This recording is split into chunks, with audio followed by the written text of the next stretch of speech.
ایک بدو آئے، ایک صحابی آئے، یا رسول اللہ میرا باپ میرے مال کو خرچ کر دیتا ہے، مجھ سے پوچھتا نہیں ہے، تو ہم نے کہا بلاؤ اسے۔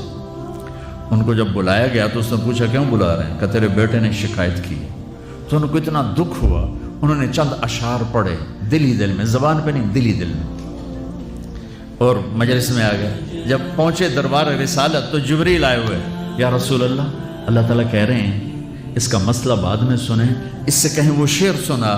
جو تو نے بیٹے کے گلے میں کہے ہیں، اور اب تیری زبان سے ادا نہیں ہوئے پر تیرے اللہ نے سنے۔ تو آپ نے اس سے فرمایا اچھا بھی تیری گل تو میں بعد سنوں گا، تو پہلے میں نے شعر سنا۔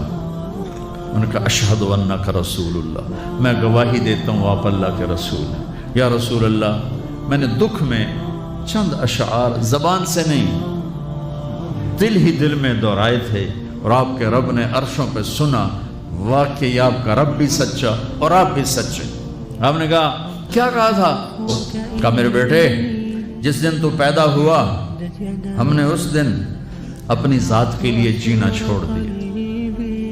ہم نے تیرے لیے زندگی کا سفر شروع کیا، تجھے ٹھنڈی چھاؤں میں بٹھانے کے لیے گرم ہواؤں سے لڑا، تمہیں ٹھنڈی ہواؤں سے بچانے کے لیے برفانی راتوں میں کام کیا، تیری ایک مسکراہٹ دیکھنے کے لیے ساری ساری رات تڑپا، ساری ساری رات اپنے آپ کو کوہلو کے بیل کی طرح اپنی ساری جوانی کا رس نچوڑ کے تیری ہڈیوں میں ڈال دیا۔ میں بوڑھا ہوتا گیا، تو پروان چڑھتا گیا، میری کمر جھک گئی، تیری کمر اٹھ گئی، میری ٹانگوں سے جان نکل گئی، تیری ٹانگیں مضبوط ہو گئی، میرے ہاتھ کانپنے لگے، تیرے ہاتھ مضبوط ہوئے، میں لڑکھڑانے لگا، تو اترانے لگا، تو مجھے خیال آیا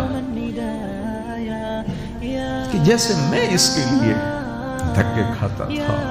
اس کی زندگی کی دعائیں مانگتا تھا، اس کے لیے تڑپتا تھا، چلو آج میرا یہ سہارا بنے گا۔ لیکن جب تجھ میں جوانی کی لہر دوڑی اور مجھے بڑھاپے نے کھا لیا، جب جوانی میں تجھ میں رنگ بھرا اور بڑھاپے نے میرے رنگ چھین لیے، جب جوانی نے تجھے سیدھا کیا، بڑھاپے نے مجھے ٹیڑھا کر دیا، کمر جھکا دی، تو ایک دم تو مجھے ایسے گھور کے دیکھنے لگا، تیری آنکھیں ماتھے پہ چڑھ گئیں اور تو مجھے یوں دیکھنے لگا جیسے میں نوکر ہوں، تو باپ، تو مالک۔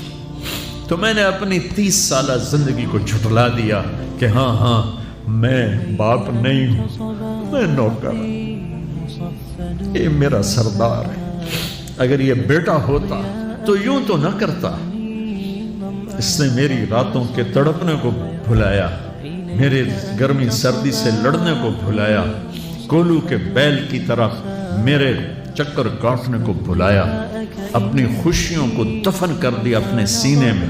قبرستان بنا دیا اپنے سینے کو، اپنی خواہشات کا اور اپنی خوشیوں کا، اور آج تو مجھ سے ایسے بات کرتا ہے جیسے میں نوکر ہوں اور تو میرا آقا ہے۔ اچھا میرے بیٹے میں نوکر سہی، تو سب، پر میں تیرا پڑوسی تو، بندہ پڑوسی سے پوچھ ہی لیتا ہے کیا حال ہے، کوئی ضرورت تو نہیں، اتنا ہی پوچھ لیتے۔ دیکھو میں آج رو رہا ہوں، یہ بڑے دردناک اشعار ہیں، میری اردو میں اتنی وسعت نہیں ہے کہ میں ان اشعار کا درد سمجھ سکوں اردو کے الفاظ میں، لیکن اتنا بتاتا ہوں کہ میرے نبی روتے روتے ہچکی لگی، اتنا روئے، اور آپ نے اس بچے کے گریبان کو یہاں سے پکڑ کر دفع ہو جا، میری نظروں سے دور ہو جا، انت و مالک لابی، تیرا سب کچھ تیرے باپ کا ہے، یہی باپ آج تمہارے ہاتھوں ذلیل ہو رہے ہیں۔